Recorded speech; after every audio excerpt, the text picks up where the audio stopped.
Hallelujah. स्वागत है आप सबका मेरी भविष्यवाणी की पुस्तक में। तो आइए आज के पवित्र वचन को पढ़ेंगे जो कि परमेश्वर के दास प्रीत अंकुर यूसुफ नोरा जी के द्वारा लिखा गया है। आपके जीने का मकसद प्रभु यीशु मसीह है। जैसे नहम्याह 2:17 में लिखा है, तब मैंने उनसे कहा, तुम तो आप देखते हो कि हम कैसी दुर्दशा में हैं कि यरूशलेम उजाड़ पड़ा है और उसके फाटक जले हुए हैं। तो आओ हम यरूशलेम की शहरपनाह को बनाएं कि भविष्य में हमारी नामधरी ना रहे। परमेश्वर के दास कहते हैं, मेरे प्रियो, आज मसीही लोगों में और दूसरे लोगों में कोई फ़र्क नहीं है। इसलिए परमेश्वर का हाथ उनकी ज़िंदगी में कभी नज़र नहीं आता। आज एक विश्वासी प्रार्थना के द्वारा लड़ नहीं रहा है और इसलिए वो अपने जीने का मकसद भूल चुका है।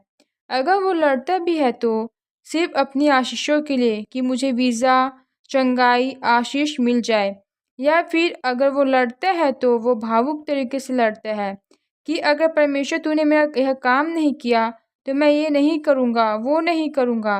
परमेश्वर लालची नहीं है, उसे आपसे कुछ नहीं चाहिए।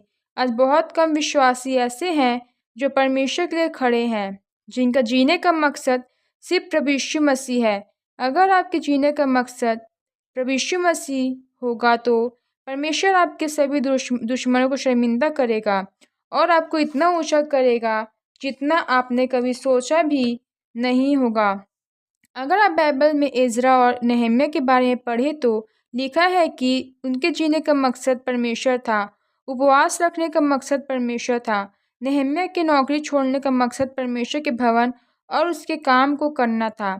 आज लोग सिर्फ अपनी बीमारी से चंगा होने के लिए, सिर्फ अपनी आशीषों को पाने के लिए प्रार्थना करते हैं, उपवास रखते हैं। लेकिन एक बात हमेशा याद रखें कि जब आप दूसरों की आशीषों का कारण बनेंगे तो परमेश्वर आपको बिना आशीषों के नहीं छोड़ेगा। जिस नल से पानी निकलता है वो नल खुद सूखा नहीं रहता। उसी तरह से जब दूसरों के लिए आशीष का कारण बनेंगे तो परमेश्वर आपको भी आशीषित करेगा। लेकिन उसके लिए आपके जीने का मकसद सिर्फ परमेश्वर होना चाहिए। मेरे प्रियो, 2006 में गर्मियों में मैं बीमार हुआ। जब मैं डॉक्टर के पास गया तो डॉक्टर ने बताया बहुत ज़्यादा उपवास रखने का आपके पेट में समस्या है, इसलिए आपको 12 साल तक दवाइयाँ खानी पड़ेगी। लेकिन मैं अंदर से यह बात जानता था कि मुझे परमेश्वर के सामने खड़े रहना है, क्योंकि परमेश्वर मुझे परख रहे हैं। उस समय मैं लोगों पर प्रार्थना कर रहा था, लेकिन खुद चंगा नहीं था। बस मैं एक बात जानता था कि अगर मैं परमेश्वर के वचनों पर खड़ा रहूँगा तो यह बीमारी एक न एक दिन मेरी ज़िंदगी से ज़रूर जाएगी। फिर एक दिन परमेश्वर ने मुझे चंगा भी किया और बहुत से लोगों की आशीष का कारण भी बनाया। इसलिए मेरे प्रियो, आज आपके जीने का मकसद परमेश्वर का काम होना चाहिए।